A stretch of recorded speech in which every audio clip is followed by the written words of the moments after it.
कि राम द चिड़िया राम द खेत चुगले चिड़िया भर भर पेड़। वैसे तो राजेंद्र शुक्ला जी भी हमारे रिश्तेदार, आपको ना मालूम? आपका पहला मुकदमा कब दर्ज हुआ था? किसी चीज को पूरा बिगाड़ के सब कुछ नष्ट करके दोबारा खड़ा करने की क्षमता रखो तो तुम दुनिया जीत सकते हो। बीजेपी की विधायकी कौन छोड़ना चाहता? मैंने छुड़वाई थी कि हमारी वाइफ को हम ही ने राजनीति करने से रोक दिया था और रनिंग एमएलए होकर इस्तीफा दे आई थी। सर, राजेंद्र शुक्ला आपके राजनीतिक दुश्मन है या दोस्त? मुझे खोने का भय नहीं और पाने का बहुत लालच है।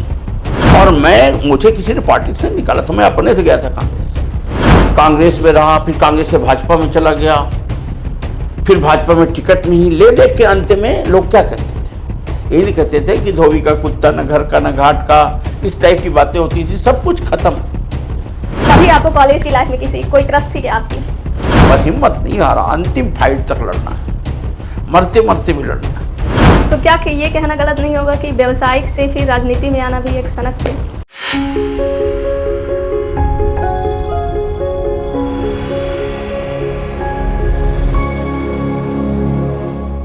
विंध्य एवं प्रदेश की राजनीति में एक अलग चेहरा, एक अलग मुकाम पाने वाले हमारे साथ मौजूद हैं कांग्रेस विधायक अभय मिश्रा, जो अपने तेज तर्रार अंदाज के लिए तो जाने ही जाते हैं, लेकिन एक बात के लिए और जाने जाते हैं, वह है इनके द्वारा उठाए गए मुद्दे, चाहे वो सड़क से लेकर सदन तक जो अपनी बात रखते हैं, उन मुद्दों के लिए विधायक अभय मिश्रा अपनी एक अलग पहचान बनाए हुए हैं। हमारे साथ आज मौजूद हैं वही तेज तर्रार विधायक, वही बेबाकी से उत्तर देने वाले और विरोधियों को पटखनी देने वाले विधायक अभय मिश्रा। सर, कैसा लग रहा है आगे? अच्छा लग रहा है। वैसे मैं आज मूड में नहीं हूँ, हाँ। पर चूंकि आपने समय ले रखा था तो और मैंने आपको टाइम दे रखा था, इसलिए मैं उसको पूरा करने के लिए आया हूँ। सर, राजनीति की बात तो आपसे हर कोई करता है, लेकिन आज हम आपसे उन चीज़ों की बात करेंगे जो कहते हैं कि किसी आदमी की जो शुरुआत होती है पहले घर से होती है, फिर आदमी कोई भी काम शुरू करता है। तो सर, आप राजनीति में कैसे आए? मुझे पहले तो कभी कभी लगता है कि जन्म पुनर्जन्म होते हैं या नहीं होते, कोई फुल प्रूफ साइंस तो है नहीं। कभी कभी लगता है ईश्वर है भी या नहीं है, कभी मन में आता है कभी नहीं आता, फिर कभी लगता है सूर्य तो है, इसका भी फुल प्रूफ साइंस तो नहीं है। पर मुझे ऐसा लगता है कि गुरुजी एक संत है, उसने एक बात कही है कि ये हो गया, ये होना ही था। मतलब सब कुछ प्रावत्य ने पहले से तय कर रखा है। हमको ये जरूर लगता है कभी कुछ गड़बड़ हो गई तो हमें लगता है कि इसने गड़बड़ कर दिया, कभी अच्छा हो गया तो हमारा अहंकार बोलता है कि मैं बहुत अच्छा कर लिया। ऐसा कुछ नहीं है। सब ले दे कर के एक बात समझ में आती है कि हम सृष्टि के ही अंश हैं, प्रकृति के ही अंश हैं। एक बुलबुला है, उसके अंदर हवा भरा है तो वो बुलबुला है, बुलबुला फूट गया, हवा में हवा मिल गई तो एक हो गया। इसी तरह इस सृष्टि में जब तक हमारी सांस चल रही है, बीच में ये शरीर है, तब तक तो हम मनुष्य हैं। अभी ये सांस से सांस मिल गई, सांस रुक गई तो हो गया। मतलब प्रकृति में ही समा गए, वहीं से आए वहीं समा गए। ये एक जीवन यात्रा है, पता नहीं कहाँ से चली आई है और इसको कहाँ जाना है। ये इसमें अलग अलग रोल हैं। अगर पुनर्जन्म होता होगा तो फिर व्यक्ति का अलग अलग कई जन्मों से आता है और आगे भी कहीं बहुत दूर तक जाना है। ये बीच की यात्रा है। हम इस किराए के घर पे आए, हमारा एक टाइम आया है, एक टाइम है जिसमें मैं आया और एक टाइम आएगा जिसमें हमको जाना होगा। ये मन है कि मानता नहीं, क्योंकि मन पे नियंत्रण नहीं। ये बहुत भटकाता है, ये बहुत दौड़ाता है। इसके अंदर प्रेम भी है तो ईर्ष्या भी है, तो लालच भी है, तो क्रोध भी है, तो कभी करुणा भी है, तो कभी दया भी है। पर कब क्या होगा कुछ नहीं पता। अस्थिर मन, स्थिर चित्त का ना होना, स्थिर प्रज्ञा का ना होना, ऐसी स्थितियां हैं। एक तरह से कह लें कि बाहर से तो आदमी सदा दिखता है लेकिन अंदर से बहुत व्याकुल है। जैसे कोई व्यक्ति है, वो कोई खाना खा रहा, उसका खाना लेके वो दौड़ा भगा, इतने में कुछ दूर आगे गया तो उसने पत्थर उठा के मारना शुरू किया। फिर कुछ देर बाद वो उसी खाने को अपने शरीर पर रगड़ने लगा। क्योंकि उसके मन में विचार आया कि लोग मेरा छुड़ा लेंगे पत्थर। फिर उसे अचानक याद आया, जो विचारों का क्रम है वो अलग, मतलब तारतम्य ना होने से एकदम अलग अलग टूटता है। तो वो उसे लगता मैं तो नहाया नहीं। साबुन, अगर हमें आपको किसी को भी किसी अच्छे मनोवैज्ञानिक डॉक्टर को दिखाया जाए तो ये कहेगा कि पूरा पागल तो नहीं है, पर वो कई तरह की दवाइयाँ लिख देगा, कई तरह के पागलपन की। एक होता है सीमा से बाहर, तो उसको कह देते हैं कि पागल है, उसको बांध के ले जाते हैं, इलाज करते हैं। पर हर आदमी कहीं ना कहीं शुद्ध मन की स्थिति में तो नहीं है। यही मेरा कहना है। तो बात आप ये पूछ रही थी कि राजनीति में कैसे, तो ये तो कुछ आदमी कोई नहीं बता सकता कि हम कौन हैं, ये तो कोई जानते ही नहीं। हम अपने जीवन में सही में क्या चाहते हैं, सही में हमारे जीवन का क्या उद्देश्य है, ये भी नहीं छना हुआ है। जिसने इसको छान लिया तो उसको तो ये जानना पड़ेगा ना कि हम क्यों चाहते हैं। उसके अंदर का जब क्यों क्लियर होगा तब तो उसे पता होगा ना कि क्या चाहते हैं, फिर कैसे करना है, कैसे पाना है। जिसको आप लोग देखते हो, जिसको हम लोग देखते हैं कि कैसे सफलता पाएं, ये बहुत बड़ा प्रश्न नहीं है, ये छोटा है, ये हो जाएगा। इसके लिए कुछ नहीं है, जीवन में एक डायरी लगती है, हमेशा लिख के काम करने की आदत डालें, अपने दिन कैलेंडर अपना मिनट सेट कर लें। ये हमको नहीं देखना व्हाट्सअप, हमको नहीं देखना यूट्यूब, हमको नहीं देखना है ये सब बेकार की फेस टाइम, क्या बोलते हो आप लोग। हाँ, कभी नहीं, मैंने तो 35 साल से नहीं देखा, मैंने टीवी ही नहीं देखी 35 साल से। मैं न्यूज़पेपर में उतना ही पढ़ता हूँ जो लोग हमसे संबंधित बता देते हैं, कुछ बहुत ज़रूरी हुआ वो भी नहीं पढ़ना चाहिए, पर मन नियंत्रित न होने की वजह से एक आदमी पढ़ लेता है। ज़्यादा चीज़ों में इन्वॉल्व होने का क्या फ़ायदा। दिमाग ऐसा होता है, मन हर चीज़ पे इन्वॉल्व होना चाहता है। जैसे ही हम इन्वॉल्व होते जाएंगे तो हमारे अंदर कचरा भरता जाएगा। हम अपना गिलास खाली रखना चाहते हैं, जब अच्छी चीज़ें मिलेंगी तो हम उसको भरेंगे, नहीं मिलेंगी तब तक हम अकेले रह लेंगे, खाली रह लेंगे, ठीक है।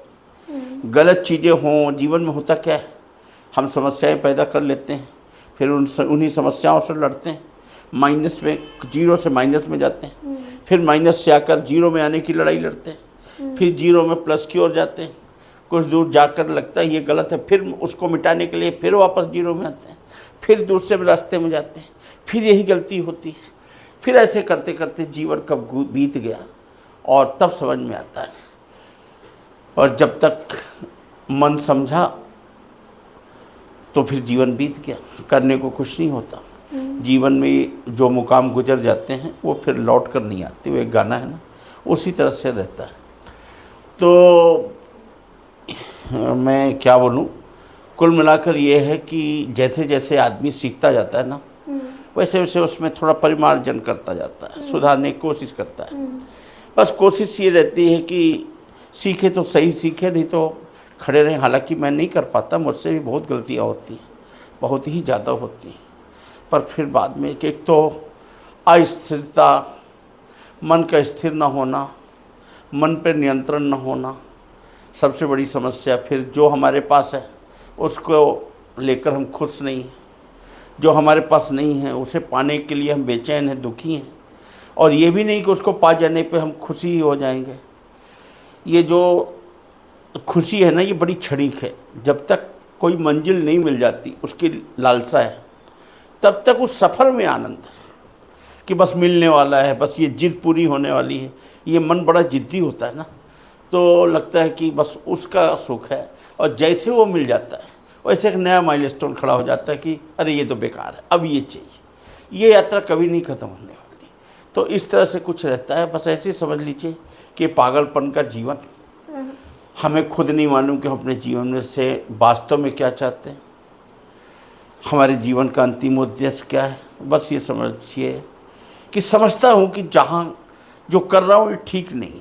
अच्छा सर, मन अस्थिर वाली आप बात कर रहे हैं, तो आप राजनीतिज्ञ के साथ व्यवसायिक भी हैं, तो क्या कभी ऐसा लगा कि मुझे इस चीज़ में मैं फंस गया हूँ, मुझे व्यवसाय में रहना चाहिए, या फिर कभी लगा कि राजनीति में ही रहना चाहिए, क्योंकि मन है विचलित होता रहता है, तो कभी ऐसा समय आया आपके बीच? हाँ, लगता है, बहुत बार लगता है। तो फिर कैसे? देखिए, वो ऐसा होता है कि मुझे याद है, मतलब वो गड़बड़ हो गई। जिस चीज़ में अंदर से आनंद की प्राप्ति हो वही करना चाहिए। मुझे काम करना था और मैं खुद का काम करके बहुत बड़ा एम्पायर बना सकता था और उससे बहुत लोगों का भला भी कर सकता था। जितना आज मैं राजनीति में रह के नहीं कर पा रहा हूँ उससे कई गुना ज़्यादा कर सकता था। मैंने मतलब कुल मिलाकर वो सही लाइन थी। हर चीज़ हर किसी के लिए नहीं बनी व्यवसाय होती। की। हाँ, मेरे अंदर जो था मुझे वो करना था, क्योंकि देखिए नीयत में बरकत है। व्यवसाय में मेरी नीयत अच्छी रहती है और मुझे बरकत भी मिलती है और मुझे अंदर से आनंद भी मिलता है। यहाँ भी मेरी नीयत अच्छी रहती है। मैं जैसे राजनीति में मैं इतने में तो मेरा नियंत्रण है कि मैं गलत काम खुद ना करूं। मैं ये पाप के धन मतलब विश्वास पे हमारी नियुक्ति होती है। व्यापार तो हम अपनी बुद्धि से अपनी मेहनत से अर्जित करते हैं ना। राजनीतिक पद हम किसी की कृपा से अर्जित करते हैं, किसी को भरोसे में लेकर अर्जित करते हैं, किसी को विश्वास दिलाकर अर्जित करते हैं। वो हम पे विश्वास करके हमको ये पद देता है। हम तो उसके विश्वास को हम धोखा न दें, हम गलत काम न करें। यहाँ तक तो मेरा बस है, मान लीजिए मैंने कर भी लिया, लेकिन उसको परिणाम चाहिए। हम उसको रिटर्न में क्या दे पा रहे हैं। आज का जो परिवेश है तो हमें नहीं लगता कि इसमें कुछ खास हो सकता है। जैसे पद हैं तो मुझे लगता है कि पीएम, सीएम और डीएम, प्रधानमंत्री, मुख्यमंत्री और कलेक्टर। प्रधानमंत्री को भी मैं उतना अच्छा पद नहीं मानता। संविधान संशोधन कर लो और ये सब ठीक है। मुख्यमंत्री को एडमिनिस्ट्रेटिव पावर, हालांकि पावर तो कैबिनेट को है, पर कैबिनेट को मुखिया होने की वजह से एजेंडा उनके पास है। तो स्टेट लिस्ट में मुख्यमंत्री का पद बहुत अच्छा पद है, वो बहुत कुछ कर सकते हैं। लेकिन उसके बाद क्या? उसके बाद तो ये कलेक्टर ने अपने पावर डेलीगेट किए तो एसडीएम बन गया। मुख्यमंत्री को समय नहीं होना की वजह से उन्होंने अपने पावर डेलीगेट किए तो कैबिनेट मंत्री बन गए। और विधायक क्या, हम जनपद अध्यक्ष थे, जिला पंचायत अध्यक्ष थे, कम से कम हमारा चैम्बर था, हमारे पास फाइल थी, कहीं हमारा साइन होता था, कहीं मुझे लगता था कि इस निर्णय में मेरी भूमिका है। आज तो सदन में हाँ की जीत हुई, ना की हार हुई। हमारी क्या भूमिका है? हम अपना मुंह चला सकते हैं, वहाँ अपने विचार व्यक्त कर सकते हैं, लेकिन हम उसको प्रभावित नहीं कर सकते। बहुमत के आधार पर जो सरकार होगी, चाहे इधर की हो या उधर की, उसको अपना काम कर लेना है। हम कुछ नहीं कर सकते। हम अब पोस्टमैन जैसे एप्लीकेशन लेके घूम सकते हैं। हम जैसे जनता आती है, पब्लिक हमारे पास आती है, मंत्री मुख्यमंत्री के पास जाती है अर्जी लेकर, वही स्थिति तो हमारी भी है कि वही चीज़ हम लेकर गए। हमारा काम है मूल रूप से लेजिस्लेटिव में कि हम कानून बनाएं, हम विधान परिषद में मतलब अपने विधानसभा में अपनी भूमिका का निर्वहन करें, हम उसके इम्प्लीमेंट्स को देखें कि उसका क्रियान्वयन हो रहा है नीचे उसी ढंग से कि नहीं हो रहा। सत्ता का ऐसा केंद्रीकरण है कि कलेक्टरों की पोस्टिंग डायरेक्ट हो रही है या किसी से हो रही है। कोई विधानसभा प्रश्नों की भी कोई स्थिति नहीं है या लोकसभा की। पहले कभी ऐसा ज़माना था जब लोग इज्जत के लिए करते थे कि, और अच्छे लोग आते थे, वैचारिक लोग आते थे, राजनीति में वकील आते थे, अच्छे टीचर आते थे, समाज में बड़े अच्छे इज्जतदार लोग आते थे। अब आप देखिए राजनीति में हम जैसे लोग आते हैं, कॉन्ट्रैक्टर आते हैं, राजेंद्र शुक्ला जैसे लोग आते हैं, शुक्ला जी जैसे लोग, माननीय उप मुख्यमंत्री जी लोग, ये भी तो बेसिकली हमारे जैसे कॉन्ट्रैक्टर ही है ना। इनके भी डीएनए में वही है, हमारे में भी वही है। अब वहाँ भी देखिए, मुख्यमंत्री जी को भी देख लीजिए, किसी को देख लीजिए। अब एक ऐसा दौर आ गया है जिसमें एक तरह के ये बिजनेस साइकिल सा हो गया है। अब हाँ, अब इसमें आप वो उम्मीद नहीं कर सकते कि ईमान और नियत और देशभक्ति और ये सब बेकार की बातें हो गई हैं आजकल। अभी महात्मा गांधी होते ना, अगर आज इस युग में जन्म लिए होते तो शायद सरपंच का भी चुनाव नहीं जीत पाते, पंच भी हार जाते। अब तो जो रूल्स ऑफ बिजनेस है या विनिमय है, जैसे सरपंच का क्या है, पहले गांव प्रधान होता था, गांव का प्रधान होता था, उसकी एक इज्जत होती थी। आज सरपंच क्या है, एक वेंडर है, 5 साल के लिए कॉन्ट्रैक्टर है। इसी तरह जो सरकार बनती है उसका मूल काम क्या है, वो जनहित कितना हो रहा नहीं हो रहा उस दर उतना ध्यान नहीं है। बजट कितना बन रहा, उस पर हम ज़मीनें कितने की बेच रहे हैं, या और साधनों से कितने के ला रहे हैं, जनता पे टैक्स कितना थोप रहे हैं, पेट्रोल डीजल कितना महंगा कर रहे हैं, इसके बाद भी कर्ज लेते जा रहे हैं। 33,000 से शुरू होकर 4.5 लाख करोड़ तक का कर्ज एक वर्ष का, 5 वर्ष में 20 लाख करोड़। 20 साल से सरकार है, 20 चौकों कितना हो गया, 800 लाख करोड़ हो गया होगा हमारे ख्याल से। आपको लगता है कि 800 लाख करोड़ के हिसाब से चीज़ें बदली? देश में 2-3 तरह की स्थितियां हो गई हैं।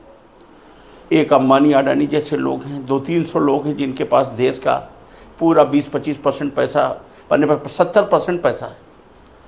फिर उसके बाद एक वर्ग आता है जिसमें मान लीजिए उसके अंतिम छोर में हम जैसे लोग हैं। इसके बाद फिर क्या है? इसके बाद तो 70% पब्लिक ऐसी है जिसमें 70% में कम से कम 30% ऐसी पब्लिक है जिसमें आप जैसे लोग आ रहे हो, जिसमें जिंदा रहने की लड़ाई है कि हम सुबह उठे, किसी तरह ज़रूरत भर के जीवन जी लें, खाना पीना हो जाए, आज की रात कट जाए कल। यही हमारे पापा करते आए, यही हम कर रहे हैं, आप कर रहे हैं, यही बच्चे करेंगे आगे। इसके लिए आए हैं। कहते हैं 84 लाख योनि में जन्म लेने के बाद मनुष्य का जन्म मिलता है। गाय बकरी भी को भी प्रकृति पाल देती है, हमको भी पाल देगी। तो क्या इसके लिए आए हैं? हम अलग से कर क्या पा रहे हैं? तो एक ये हो गया। और फिर जो बजट बन रहा है, ये पैसा जा कहाँ रहा है? अधिकारियों की जेब में जा रहा है। मैं क्रिटिसाइज नहीं कर रहा हूँ, मुझे जो लगता है मैं वो कर रहा हूँ। जैसे सरकार को क्या करना चाहिए? सरकार को ये करना चाहिए कि अगर हमारा 4.5 लाख करोड़ का बजट है तो 1 लाख करोड़ तो बढ़ाए जा सकते हैं, आमदनी बढ़ाई जा सकती है। आज आप देखिए गांव-गांव बिजली के हैं, बिजली चोरी होती है, सब जानते हैं, कोई बिल नहीं दे रहा। ये पॉलिसी का डिफेक्ट है, हमारी योजना का डिफेक्ट है। हम लोगों के ट्रांसफार्मर चले हैं, किसान वो हो रहे हैं। गेहूं उपार्जन, धान उपार्जन के नाम पर हम खेल कर रहे हैं कि किसानों को हम संबल देंगे। किसानों को कहाँ संबल? बिचौलियों को संबल। फर्जी रजिस्ट्रेशन हो रहे हैं, उनके नाम पर हो रहा है। अधिक ऑडिट नहीं हो रही 5-5 साल से, की वजह से जो में कितना करोड़ों रुपए, लाखों करोड़ रुपए लूटे जा रहे हैं। और नाम है किसान, तो जो कहते हो। आप देखिए शराब के कारोबार में, आप देखिए गांव-गांव गली-गली बिकी रही, कोई नहीं रोक पा रहा। यूपी चले जाइए, यूपी में उन्होंने हर जगह दुकान नहीं रोक पा रहे तो दुकान ही खोल दी। गवर्नमेंट को रेवेन्यू आ रहा है। ये अपना रेवेन्यू या कि आप रोक लो या कि आप अपना रेवेन्यू बढ़ा लो। इस तरह से लाखों करोड़ बढ़ाए जा सकते हैं। और लाखों करोड़ ऐसे हैं, 1 लाख करोड़ का तो मैं इनको हिसाब बता सकता हूँ कि इतनी योजनाएं हैं जो उस समय प्रासंगिक थी आपके लिए वोट लेने के लिए। आज आपको उन योजनाओं से वोट भी नहीं मिल रहा क्योंकि आपने जनता की आदत बिगाड़ दी है। उसको हर बार नया चाहिए, हर बार नया चाहिए आपको। तो कम से कम वो 1 लाख करोड़ बचा लो। 2 लाख करोड़ का आप अपना कर्ज कम कर सकते हो और कुछ अच्छी योजनाओं से लोगों को राहत दे सकते हो। पर कहाँ ये सब हो? मैं बड़े बेबाकी से एक बात बोलूँगा। मैं जानता हूँ मैं जो बोलने जा रहा हूँ इसको लोग गलत वे में भी ले सकते हैं। दुनिया का सबसे कठिन काम है पैसा कमाना।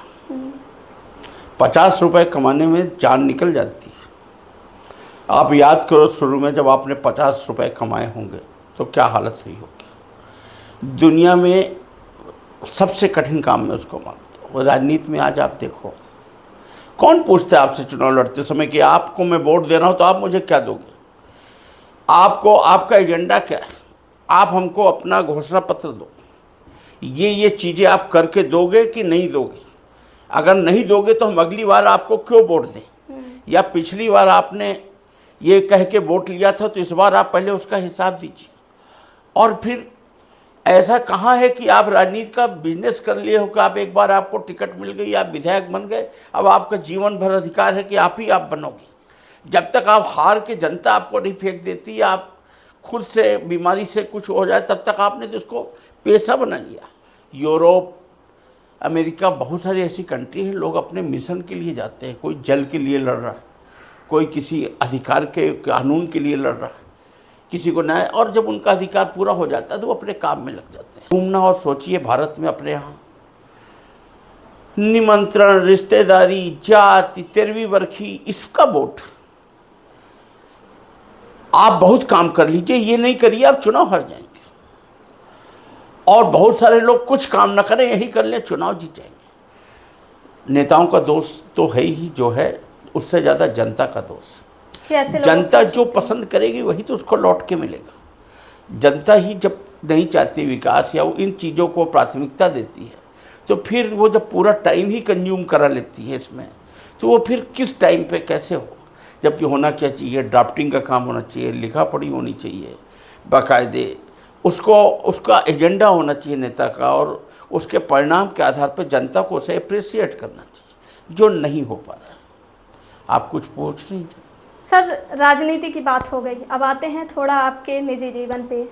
कॉलेज लाइफ आपकी कैसी थी? कुछ खास नहीं थी। कुछ नहीं, कॉलेज के कुछ दिन आपको याद हो, कोई टीचर, एक बच्चा जो होता है तो कोई टीचर बहुत डांटते, कहते हैं कॉलेज से निकलूंगा तो सबसे पहले यही मैम से निपटूंगा? नहीं, मैं स्कूल के टाइम में तो ऐसा नहीं था, सामान्य ही था, और मॉडल स्कूल में ही पढ़ता था पहले। तो मैं तो बेसिकली स्टूडेंट हूँ सरस्वती का। अच्छा। सरस्वती शिशु मंदिर का मैं बेसिक स्टूडेंट हूँ।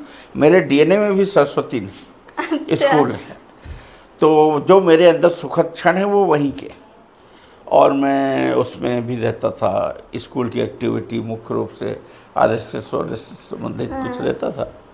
खैर, फिर जो भी है, फिर मॉडल स्कूल में था। फिर हम लोगों ने रीजनल इंजीनियरिंग कॉलेज में हम लोगों का 10-11 लड़कों के साथ हुआ। फिर वो रिजल्ट रुका, फिर हाई कोर्ट में हुआ, फिर उसमें से कुछ बच्चों ने दे दिया, वो कर लिए। हम लोग साइंस कॉलेज आ गए। साइंस कॉलेज में फर्स्ट ईयर तक तो ठीक ठाक चला, मैथ्स में अच्छे 50 में 50 नंबर मिल जाते थे। फिर सेकेंड ईयर से डिस्टर्ब हो गया, पढ़ाई वढ़ाई डिस्टर्ब हो गई। जो एक हवा आती है ना, हर बच्चे, ज़्यादातर बच्चों को आई जाती, वही मुझको भी आ गई। कौन सी हवा सर? अरे वो हो गया स्कूल कॉलेज में लड़ना झगड़ना, या दोस्त से थोड़ा बहुत ऐसा वैसा है, मैंने बचपन ही कर लीजिए, मूर्खता वाला काम। और ये 2-2.5 रहा, वो 2.5 साल का ही पीरियड, लेकिन अच्छा नहीं था।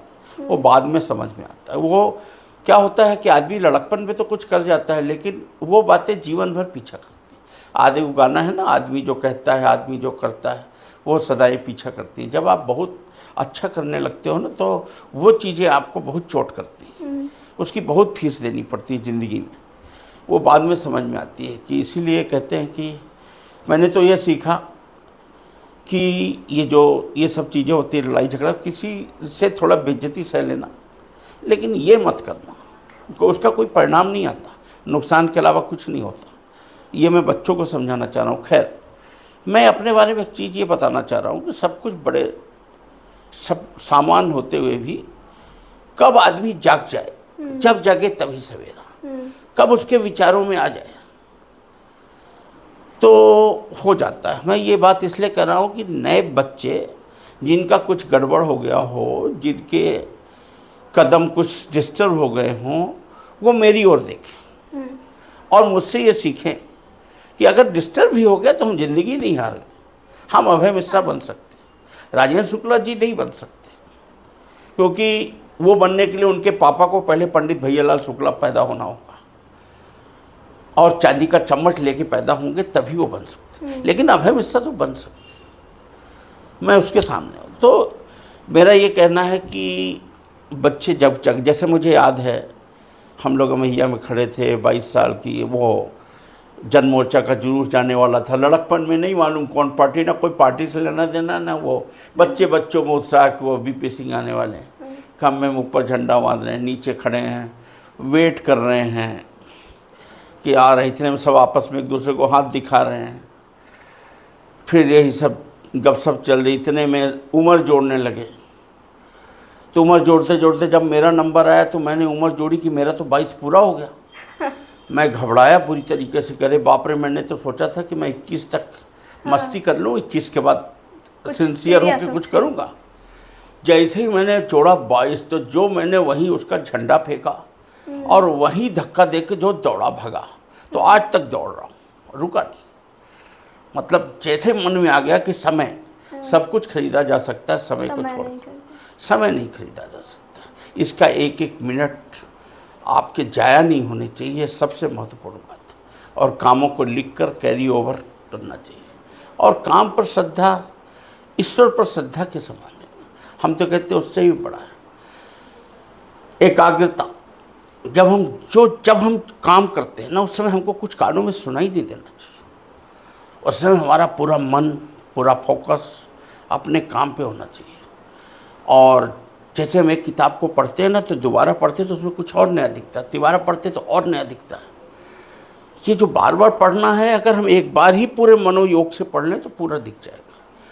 तो हम ये कहना चाह रहे थे कि पूरे मनोयोग से अपना काम करें, ऐसा है। सर, जब पहली बार लड़ाई हुई थी, आप ज़्यादा बड़े नहीं रहे होंगे, बड़े हो भी गए थे, तो मम्मी पापा क्या बोले थे? अरे किसी से लड़ाई नहीं, सब बेकार की बात है, ये सब नहीं।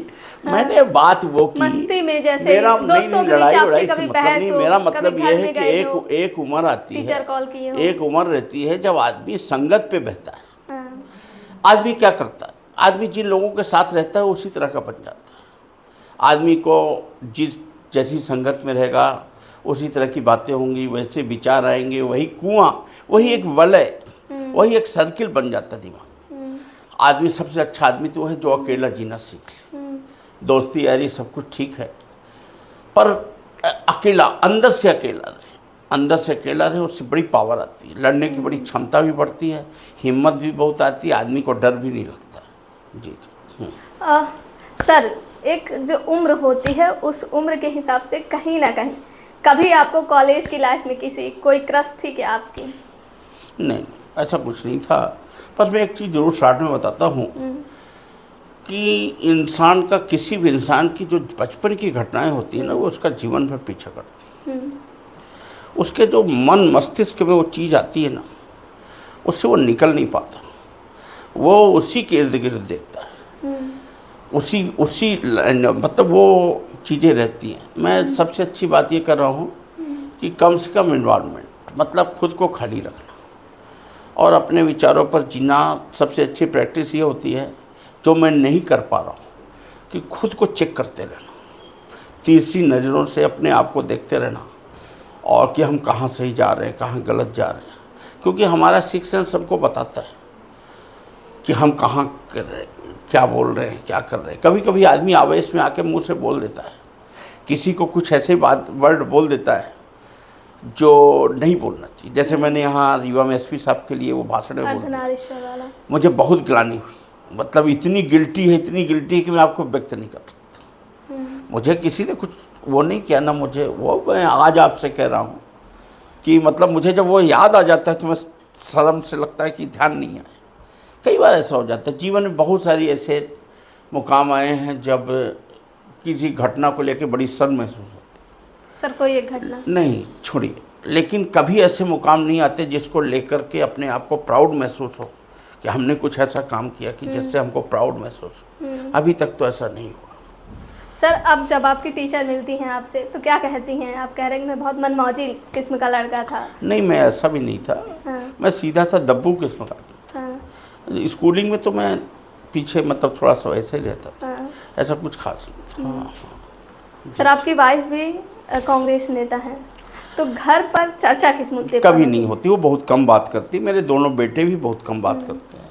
मतलब बेटे उससे तो हम टाइम फिक्स करके ही बात करते हैं, वो खुद ही टाइम फिक्स करके बात करते हैं। वो सब बाहर के पढ़े लिखे हैं, वो दूसरे कल्चर के हैं, 3rd क्लास से बाहर चले गए थे वो। तो मुझे उनसे बात करने के लिए थोड़ा अपने आप को मेंटल प्रिपेयर भी करना पड़ता है। उनसे वो टू द पॉइंट बात करते हैं। तो और बिटिया भी अभी हमारी छोटी है, तो वो तो वहीं लॉरेंस में पढ़ती है, ऊटी में। अच्छा।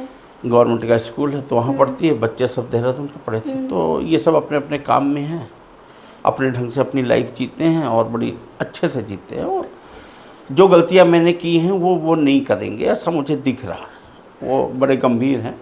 और रही बात हमारी वाइफ की, तो वो तो उनका बड़ा सिस्टमेटिक काम है और बहुत सोच विचार के उनके एक शब्द निकलते हैं। और जब बहुत ज़रूरी होता तभी वो हम ही से, मतलब उनके स्वभाव में है कि बहुत कम बोलती है। बाकी वो अपने नियमित दिनचर्या में पूजा पाठ और ये सब में रहती हैं, घर का केयर करती हैं। हमारी वाइफ बहुत अच्छी हैं और समझदार हैं। सर, घर में जब किसी चीज़ का डिस्कशन होता है तो, या कोई फैसला लेना होता है तो उस पर घर के होम मिनिस्टर यानी कि नहीं, ऐसा नहीं, सबके फील्ड बटे हुए हैं।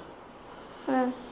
बड़े वाले बेटे हैं तो उनके अपने काम हैं, वो कभी डिस्कस नहीं करते, ना वो राय चाहते, ना मैं देना चाहता हूँ। छोटे वाले भी हैं, उनका भी यही है। मेरी अपनी दुनिया है, मैं अपनी दुनिया में रहता हूँ। हम्म, तो सबके अपने अपने काम बटे हुए हैं और एक दूसरे से ज़्यादा वो नहीं रहता। मिलना जुलना होता रहता है, मिलना जुलना होता रहे। कभी वो बॉम्बे से आते हैं हम्म, तो साथ खाना खाते हैं। छोटे वाले, वो बड़े वाले तो कहीं जाते ही नहीं अपना काम छोड़ के, वो अपनी इंडस्ट्री में पूरा फोकस रखते हैं। हो गया, यही सब चलता है। तो सर कहीं लगता नहीं है कि आपके जीवन कभी ये लगा कि सब अपने अपने काम में व्यस्त है, सब कभी खालीपन नहीं लगा? सब खाली खाली सा, अंदर से सब खाली है, हम्म, कुछ भी नहीं है। ऐसे ऐसे नकली जीवन है, अंदर से कुछ भी बोध नहीं है। अच्छे से जो चाहिए था वो कहाँ मिल पाया, नहीं मिल पाया। पर हो गया, अब तो समय भी निकल गया, अब उसको ठीक करने का टाइम भी नहीं है। अब उसको ठीक करने का कोशिश भी नहीं करनी चाहिए। गलती हो जाए तो उसको सुधारने में और बड़ी गलती दिखती है, तो उसको भूलना ही ठीक है। अब जैसा चल रहा है वैसे ही चल रहा है। सर अगर मान लीजिए बात उठती है कि अभय मिश्रा जो राजनीति में अच्छे हैं, व्यवसाय में अच्छे हैं, लेकिन कभी आपका मन नहीं किया कि थोड़ा शांति की ओर जाया जाए, इस कलह से दूर जाया जाए, शांति के लिए क्या देखिए, करें? जैसे मैं रीवा से निकलता हूँ तो जैसे दूसरे ज़िले का पानी पीता हूँ ये, तो मन थोड़ा बदल जाता है। ये D.U. बेकर करके एक राइटर हैं हिस्ट्री के, उन्होंने एक बुक लिखी है द बघेलखंड और लेयर ऑफ टाइगर। ये जो इलाहाबाद, मिर्ज़ापुर, रीवा, ये जो क्षेत्र का असर है ना, कुछ तो हमारे पानी और दाने का भी असर है। यहाँ का जो वातावरण है थोड़ा सा वैसा है, न्यूसेंस वाला, तो उसका तो असर ही है। और फिर ये भाग्य की बात होती है, सबको सब कुछ नहीं मिलता। मैं तो मान लिया हूँ कि कौन नहीं चाहता शांति मिले, कौन नहीं चाहता कि मैं सुख से रहूँ, कौन नहीं चाहता कि मैं ना किसी को मुझसे टेंशन ना हो जाए। पर हो गया, प्रबद्ध होता है आदमी का, पुराने जन्मों का रहा होगा कुछ, तो उस तरह से रहता है। सर आप समदड़िया की बात उठाते हैं, थोड़ा राजनीति साइड आ जाते हैं। समदड़िया करते हैं, अगर कांग्रेस की सरकार आई तो क्या लगता है समदड़िया पर कुछ एक्शन लिया गुरु जाएगा? नानक जी ने एक चीज़ कही है कि राम द चिड़िया, राम द खेत, चुगले चिड़िया भर भर पेट। सब ऊपर वाले का है, हम यात्री हैं, हम को कल चले जाना है। एक चीज़ जरूर लगती है, जो अभी अगर ईमान से बात करें, बाकी तो राजनीति के हिसाब से तो मेरी ड्यूटी बनती है कि लूट नहीं होनी चाहिए, ये बिक रहा, वो बिक रहा, ये गड़बड़ कर रहा, वो गड़बड़ कर रहा, ये सब बातें। पर अगर अंतरात्मा से आप पूछें कि सच क्या है, तो कुछ कमेंट करने की स्थिति नहीं है, जाने दो। क्या कर पाएंगे, कुछ रोक तो पा नहीं रहे, केवल वही है। एक चीज़ जरूर रिक्वेस्ट था, जैसे हेरिटेज बिल्डिंग है, जैसे बैजू धर्मशाला है, जैसे गवर्नमेंट प्रेस था, जैसे केंद्रीय पुस्तकालय, कुछ बिल्डिंगें ऐसी जिनको हम नहीं बना सकते। उनकी ड्राइंग डिजाइन पहले लेबर राजाओं के ज़माने को ही बन जाए, इनको ना तोड़े गवर्नमेंट, कुछ ऐसे रूल्स बन जाए। कई बार अपन पढ़ते हैं कि ब्याज के चक्कर में परिवार के परिवार ख़त्म हो जाते हैं, ब्याजियों से अपन ने छिड़वाड़ों द्वारा घटनाएँ नहीं पड़ी। तो लगता है गवर्नमेंट इतना कड़ा कानून बनाए कि कम से कम आज इस युग में तो कम से कम ऐसा रहे कि ब्याज और ब्याजी या गुंडे टाइप के लोगों के मानसिक दबाव में लोग आत्महत्या न करें, परिवार से परिवार न ख़त्म हो जाए। कुछ ऐसे अच्छे अच्छे काम हो जाएं तो अच्छा है, बाकी तो ठीक ही है जैसा भी चल रहा है। सर नेताओं के ऊपर जो है तो FIR मुकदमा दर्ज होना एक आम बात हो गई है, तो आप पर पहला मुकदमा कब दर्ज हुआ था? देखिए, मेरे ऊपर कुल 7 या 9 ऐसा, जब मैं 22 साल का उम्र था तो मेरे पास थे। फिर एक्चुअल में 7 थे, जिसमें से 1-2 तो ऐसे थे और 3 मुकदमे एक ही साथ थे। एक्चुअल में माननीय शुक्ला जी के भांजे थे, सगे भांजे, तो उनका कुछ उनके साथ हो गया था, तो उसमें हो गया था, तो वो हमारा उनका पारिवारिक संबंध था और फिर बाद में वो सब चीज़ें शॉर्ट आउट हो गई थी। वैसे तो राजेंद्र शुक्ला जी भी हमारे रिश्तेदार, आपको ना मालूम होगा। कैसे हैं, हमारे मामा की, सगे मामा की बच्ची इनके भतीजे को ब्याही है, तो रिश्तेदार है। पर सबसे कुछ होता नहीं है हमारा, मतलब ये सब कहने की बातें हैं। मन अच्छा हो, मन मिल जाए तो सब अच्छा है, और अगर नहीं है तो ये सब बेकार की बेमानी बातें होती हैं, इसका कोई मतलब नहीं होता। और मैं तो जातिवाद भी नहीं मानता, तो रिश्ते नाते का क्या है मतलब। मैं तो ये मानता हूँ कि सब यात्री, सबको चिता में एक दिन जल जाना है। ये 7 में 3 नहीं थे, छोटे छोटे बचपन के थे। 35 साल से मेरे ऊपर कभी कोई, मतलब जब मेरी उम्र रही होगी 25, मैंने 22 या 23। उसके बाद से अभी मेरी हो गई 57। 35 साल बाद ये मेरे ऊपर मुकदमा लगा है।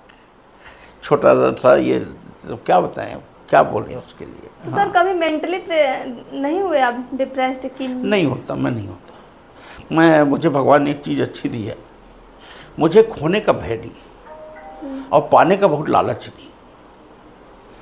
मतलब जैसा जो हो गया ना, मैं कर्म, मुझे ऐसा लगता है कि जो कर्म है मुझे करने दो।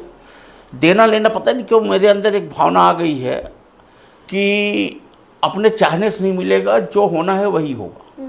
क्योंकि मुझे काम करने में मज़ा आता है, आनंद मिलता है, तो मैं उस आनंद के लिए काम करता हूँ। उस आनंद तो कभी कुछ मिल भी गया तो ठीक है, नहीं भी मिला तो ठीक है। और फिर किसी का मैं खोने तो जा नहीं रहा हूँ कि पापा ने ये दिया था तो पापा का ये मैं नुकसान किए दे रहा हूँ। मेरा है, मैंने कमाया, चला जाएगा तो मेरा ही गया ना, मैंने तो किसी का लिया नहीं है। तो कोई चीज़ अगर खो दिया तो क्या दिक्कत। और फिर और पाने की बहुत लालच नहीं, खोने का बहुत भय नहीं, इसलिए बहुत डरने उड़ने का मुझे काम नहीं। और फिर रुडयार्ड किपलिंग की पोएम है द इफ, किसी चीज़ को पूरा बिगाड़ के सब कुछ नष्ट करके दोबारा खड़ा करने की क्षमता रखो तो तुम दुनिया जीत सकते हो। ये एक लाइन है, कई स्टेंजा हैं कि बड़ों की दोस्ती करो, छोटों को साथ बनाए रखो। कई उसमें से एक लाइन ये भी है। आपको ध्यान होगा कि मैं बीजेपी से कांग्रेस में आया था। हाँ।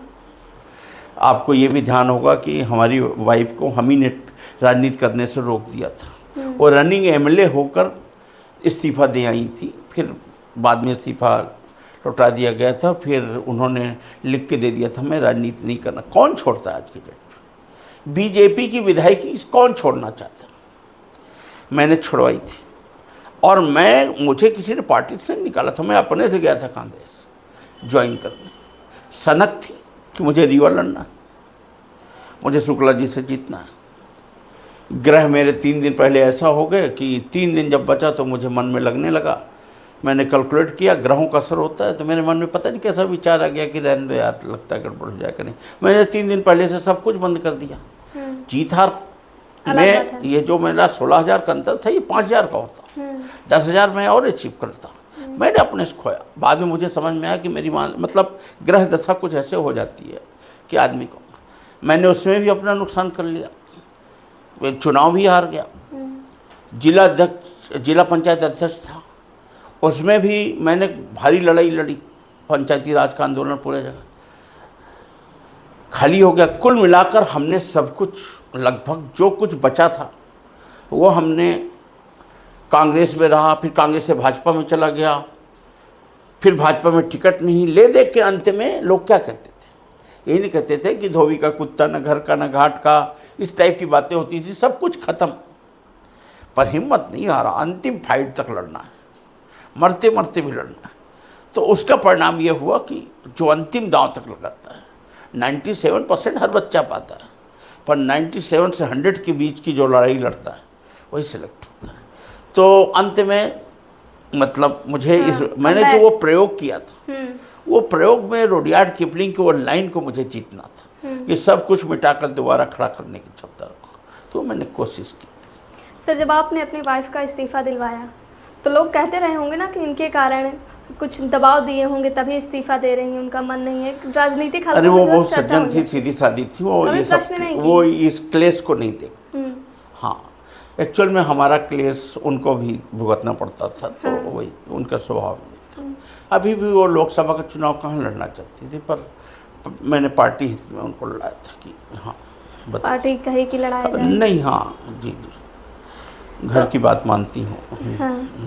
सर, आप एक तेज तर्रार विधायक हैं, लेकिन आपकी वाइफ आप खुद कह रहे हैं कम बोल रही हैं। तो कभी बहस भी हुई है, राजनीतिक बहस या किसी चीज़ को लेकर बहस? कभी नहीं, कोई डिस्कशन नहीं होता? नहीं, कभी नहीं, बहुत कम, टू द पॉइंट। हाँ। सर, राजेंद्र शुक्ला आपके राजनीतिक दुश्मन है या दोस्त? नहीं, ऐसा कुछ नहीं। इस धरती में कोई किसी का दोस्त नहीं, कोई किसी का दुश्मन। आज मन की बातें हो रही ना, इस धरती में लगता है आपको कोई किसी का दोस्त है?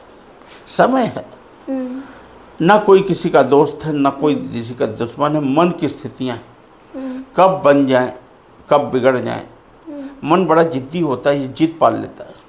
और ये सनक है जीवन में, कभी इस चीज़ की सनक चढ़ गई कि अब पैसा कमाना है, कभी राजनीति की सनक चढ़ गई, कभी अध्यात्म की सनक चढ़ जाती है, कभी किसी को, ऐसी 2-4-5 सनकों में जीवन बीत जाता है। तो क्या कि ये कहना गलत नहीं होगा कि व्यवसायिक से फिर राजनीति में आना भी एक सनक थी? इत्तेफाक था, मुझे तो इत्तेफाक लगता है। मैं तो न्यू मार्केट में कोल्ड कॉफ़ी पीने जाता था, भोपाल में रहता था, नरसिंहपुर का बासिंदा हो गया था। नरसिंहपुर में मेरी खेती बाड़ी काफ़ी थी, वहीं मैं जम गया था और वहीं भोपाल में लगा था। रीवा के लोग मुझे मिल गए कोल्ड कॉफ़ी पीते समय, ले आए पकड़ के। फिर वो मेरे दोस्त थे जो जनपद अध्यक्ष थे, पहले डीपी सिंह, उन्होंने मुझे फ़ोन किया। मैं कहा कि ठीक है आप बन लो, मैं जाता हूँ। फिर मैं चला गया नरसिंहपुर। फिर ये लोग नरसिंहपुर के बीजेपी के कुछ लोग थे, कुछ हमारे परिचित पुराने, ये वहाँ से पकड़ लाए। हो गया अब क्या करें, धीरे धीरे आ गए। अब हो गया। अब ऐसे ही बोले कि गुर्जे वाली बात की होना ही था। हाँ, पर अंदर की बात यह है कि जो मैं करना चाहता हूँ राजनीति में, मैं कर नहीं पा रहा हूँ। मैं लोगों का जिस तरह से भला करना चाहिए वो नहीं कर पा रहा हूँ। ऐसा नहीं कि कांग्रेस में होने के, मैं बीजेपी में होता तब भी नहीं कर पाता। आज का जो परिवेश है, उस परिवेश में राजनीति की जो स्थिति है, जो दौर है, उसमें कुछ अच्छा परिणाम दिया नहीं जा सकता। हर आदमी तो मुख्यमंत्री बनेगा नहीं, और ज़्यादा अच्छी स्थिति सरपंच की है, उसको डायरेक्ट डिस्पर्सिंग पावर।